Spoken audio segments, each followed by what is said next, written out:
एक plus size लड़की कपड़ों की दुकान में गई और शीशे में खुद को देखा। उसे आश्चर्य हुआ कि वह बेहद खूबसूरत लग रही थी। उत्साहित होकर उसने अपनी सहेली से राय पूछी, लेकिन इससे पहले कि उसकी सहेली कुछ कह पाती, दुकान के मैनेजर ने आकर उसकी खूब तारीफ की। आत्मविश्वास और खुशी से भरी लड़की ने वह ड्रेस खरीद ली।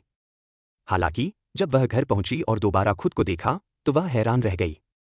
ड्रेस उस पर बिल्कुल भी अच्छी नहीं लग रही थी, उसका पेट फूला हुआ दिख रहा था, दुकान के शीशे में दिखने से बिल्कुल अलग।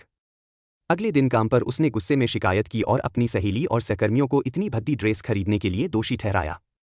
इसी अनुभव ने एला को एक चौंकाने वाली बात का एहसास कराया, कुछ जगहों पर लगे शीशे जादुई हो सकते हैं और वास्तविकता को नहीं दर्शाते। उसने जल्द ही हेयर सैलून में भी यही प्रभाव देखा। सैलून मैनेजर द्वारा इस्तेमाल किए जाने वाले शीशे खामियों को छिपाने के लिए डिजाइन किए गए थे। रोशनी ग्राहक की सबसे अच्छी विशेषताओं को उभारती थी, जिससे त्वचा चमकदार और चिकनी दिखती थी। यहां तक कि बालों का रंग भी विशेष कोण वाली रोशनी में अधिक जीवंत दिखता था। दूसरी ओर, एक हेयर स्टाइलिस्ट ऐसा था जो केवल ईमानदारी पर ध्यान देता था। उसका दर्पण लोगों को बिना किसी दिखावटी रोशनी या भ्रम के ठीक वैसे ही दिखाता था जैसे वे वास्तव में थे। एक दिन, एक बुजुर्ग महिला उसकी कुर्सी पर बैठी।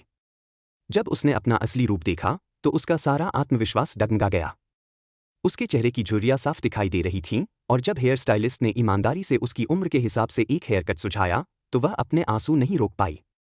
स्थिति को भांपते हुए दुकान के मैनेजर ने तुरंत हस्तक्षेप किया और उसे दूसरे दर्पण, सौंदर्य दर्पण, के पास ले गया।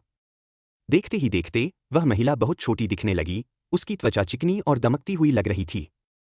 यह देखकर वह फिर से खुश हो गई। यह सब देखकर एला उलझन में पड़ गई।